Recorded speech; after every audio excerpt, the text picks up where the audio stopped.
This video is powered by Wootware's Wootbook Y14, a lightweight and sleek notebook based on AMD's Ryzen 7 CPU with Radeon graphics.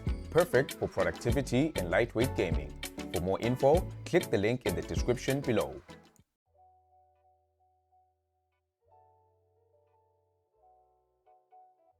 Hey all, it's Nero once again from the Overclocker. It's been a minute, but I finally got my hands on the ROG Crosshair X870E Hero motherboard and the fastest gaming CPU of all time, the AMD Ryzen 7 9800X3D. I didn't have a lot of time with this gear, but I'll be revisiting it soon enough with a more detailed video with more overclocking performance figures, DRAM OC, and just so much more. But in the meantime, here is a brief overview of what could very well be the ultimate AM5 motherboard.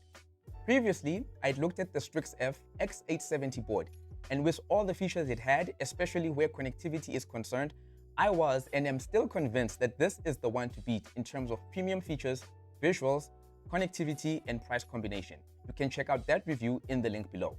With the Strix making such a compelling case for itself, what could the Hero board possibly offer at a mighty $700 or 14,500 Rand locally at Wootware? Well, the Hero, unlike the Strix features a beefed up power delivery system with 2 more phases just for the CPU cores alone, up from 16 to 18 phases, each one capable of providing up to 110 amps of current. Does this make a difference in everyday usage? No, not ever. But since this board does have LN2 mode, it could be useful for some extreme overclockers in some corner cases. Where M.2 sockets are concerned, the Hero can take up to 5 of them, 3 of which are Gen 5. Keep in mind, however, that if you populate all the Gen 5 capable M.2 sockets, your GPU link speed drops to 8x.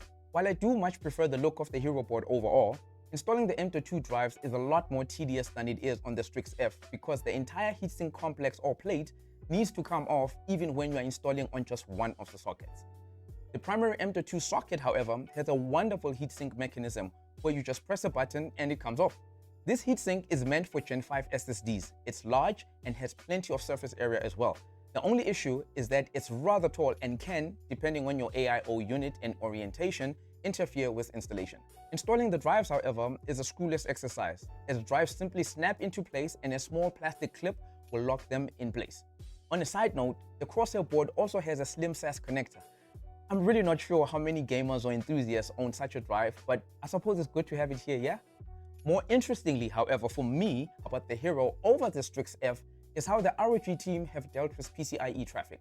While the board only has 2 PCIe full-length slots, both of them are Gen 5. Now naturally, they would share the 16 PCIe lanes that are dedicated to your GPU if both of them are populated. But it does give you an option if for some reason or another you don't want to or can't use the primary PCIe slot for your GPU in your particular case. As for the onboard features, since this is a Hero board, it has some of the buttons and functionality you'll find on the more overclocking orientated boards. This includes a safe boot or retry button and an LN2 mode jumper, which when enabled grants you access to a basic extreme overclocking profile. On this board, you'll also find a power and reset button close to the postcode LED display. Turning to the back of the board, you'll see that we have clear CMOS, BIOS flash button, HDMI out, 5 10GB USB ports, 2 40 gigabit USB 4 ports, and 2 additional Type-C USB 10 gigabit per second ports. There are 2 Ethernet ports as well, one Realtek 5G port and another Intel 2.5G port. We then have Wi-Fi 7 and Bluetooth 5.4 support as well. Audio, under the Supreme FX umbrella, is via the ALC 4082 codec with an integrated ESS ES9219 DAC. With that, you receive a Dolby Atmos license as well, and all of which should be more than good enough for what most people would ever need to use their PC audio for. For convenience, the ROG team has also grouped related headers and connectors together where possible. For instance, the 4 primary fan headers are in one place, close to the first ARGB header as well.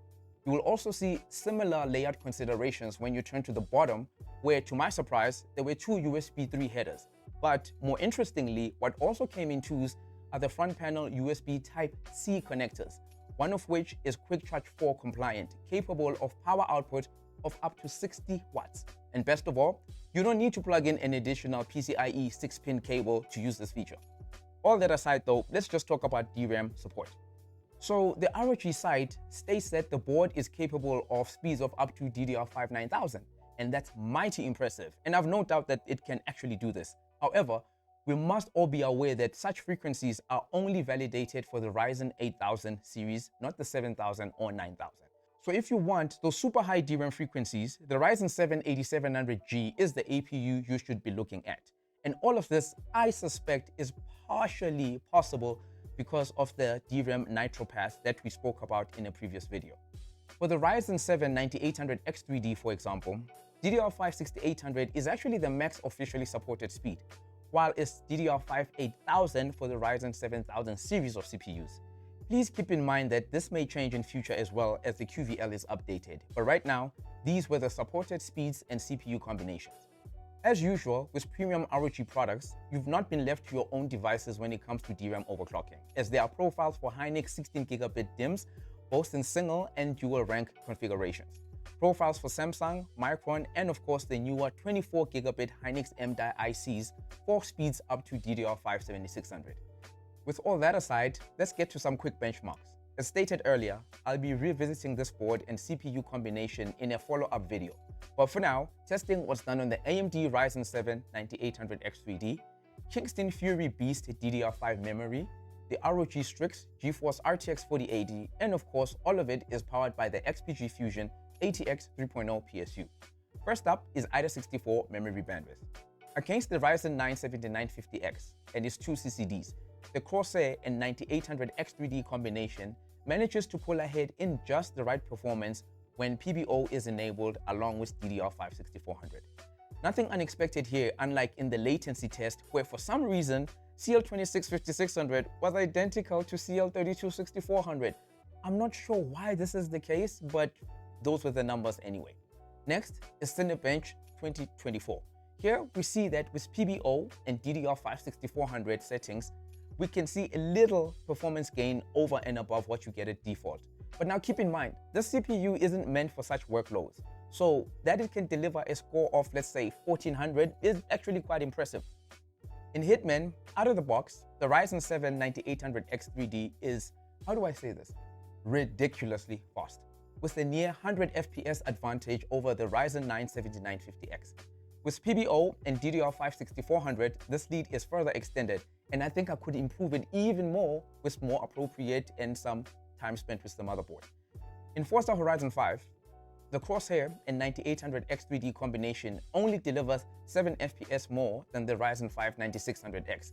But if you look at the lowest 1%, the difference is staggering, with the 9800X3D and the Crosshair board delivering 15% better performance overall.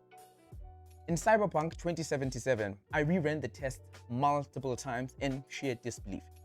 The ROG Crosshair and Ryzen 7 9800X3D combination is beyond what I'd call dominant. Tuning via PBO, yes, does add even more performance, but it's very little. What is truly fascinating is the difference between the best and the worst result. 28% better average frame rates, which grow to a monstrous 42% when looking at the lowest 1%. Next up is RDR2. Honestly, there's not much here, but I do suspect that I'm actually GPU limited in this test, or this game rather, and this is not a reflection of the 9800X3D and Crosshair combination not being able to deliver even greater performance than what we are seeing here.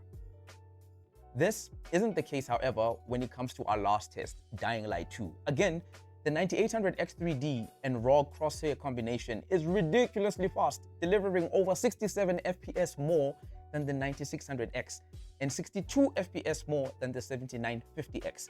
All this before PBO and DRAM OC is factored in. When we add these to the mix, the difference between the worst and the best result here is nearly 100 FPS. Madness, I tell you, just utter madness. Well, that's it for the benchmarks. Just with these alone, it's obvious that this CPU is the one to beat for gaming, and the ROG Crosshair makes it dirt simple to extract the most from the CPU and even far beyond what I was able to show you here today. If you were putting together the ultimate gaming machine for 2024, there's no doubt about it that it would be based on the AM5 platform, and particularly with the Ryzen 7 9800X3D. And what better expression of the AM5 platform right now than the ROG Crosshair X870E Hero? Anyway, That's all for now. Share, like, subscribe, and all that good stuff. But more importantly, please take care of yourselves, guys. And until the next time, peace.